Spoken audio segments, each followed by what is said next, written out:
If you want proof, the Democrats' sole goal of this select committee to investigate what happened on January 6th relating to that security breach of the Capitol is about weaponizing Congress to destroy a political foe, President Donald Trump I'm talking about, you only have to look at what Speaker Nancy Pelosi did today. She removed Republican Congressmen Jim Jordan and Jim Banks from that select committee, saying, with respect for the integrity of the investigation, with an insistence on the truth, and with concern about statements made and actions taken by these members, I must reject the recommendations of Representative Banks and Jordan to the Select Committee. The unprecedented nature of the January 6th demands this unprecedented decision. Oh, give me a break. She is literally destroying our own government before our very eyes. Because of that, Minority Leader Kevin McCarthy declared he will pull all Republicans off of the committee. I understand why, because the committee is now officially nothing more than a charade, a sham, a political witch hunt. My concern is, who will counter the leftist leading of the witnesses? The mainstream media certainly wouldn't have covered Republican questioning, but we would have here on Newsmax. And we need that ammunition from the committee hearings to counter what will be these bogus attacks on President Trump and our Make America First MAGA movement. This quest to oust Jordan and Banks all started on this program Monday night, the day Republican leadership named the two Republican fighters to serve on the committee. Jim Jordan spelled out what's really at play right here on this program. We know what this is. This is impeachment round 3. This is to go after President Trump. I'm on the committee, and I'm gonna focus on the truth. I'm gonna focus on the facts. Well, impeachment round 3, he said. That sent the media and the Democrats into meltdown mode. How dare Jim Jordan call it what it is, a sham? How dare he focus on facts? That, folks, is what scares the left the most. If you supported the big lie, you cannot serve on this committee. Jim Jordan serves no positive role in all this except to feed red meat to the base. If the Republicans are looking for somebody to turn this process into a food fight, look no further than Jim Jordan. Clearly, some very Trumpy names in the mix. In the case of Jim Jordan, he will be carrying water for Donald Trump.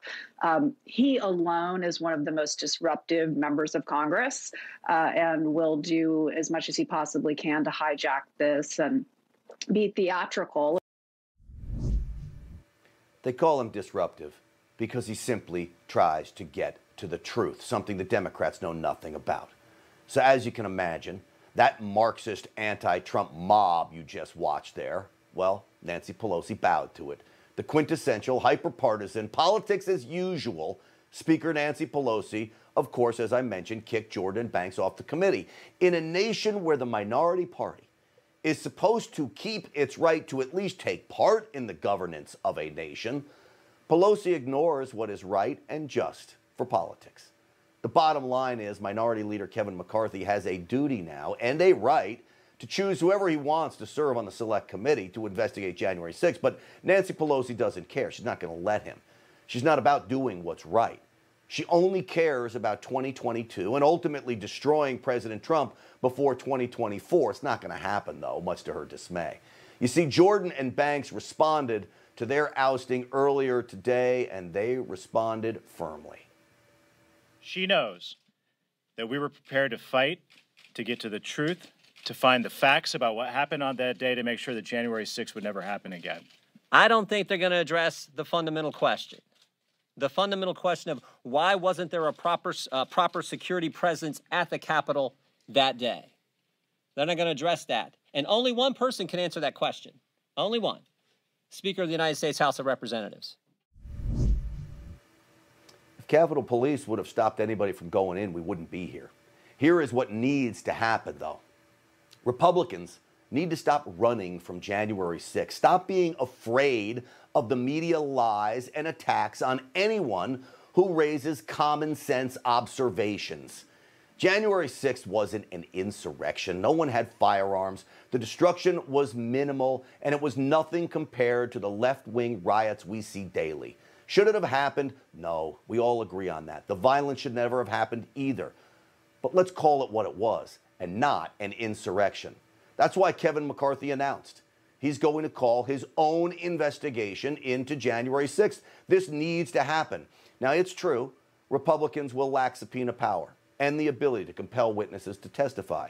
But there are plenty of witnesses eager to tell their stories, like the people who've appeared on this network, Newsmax. It was grandmas, it was children, it was dogs and patriots. It's being portrayed like we're some kind of terrorists. Not only did I not get violent, I did what I could to help officers at certain points. By the time we got out, the raids had already taken place inside the Capitol. The way that we were treated was unconstitutional and inappropriate. Well, those are stories that need to be told, not just on Newsmax, but officially in the congressional record to counter the fake news we will most certainly get from Nancy Pelosi and her sham of a select committee. Hey, I'm Rob Finnerty. Thanks for watching. If you enjoyed this video, please join the conversation in the comments below. Don't forget to subscribe, too. Hit the bell icon to be alerted to breaking news. And remember, there's a whole lot more on Newsmax TV, America's fastest growing cable news network. Newsmax TV, where real news for real people.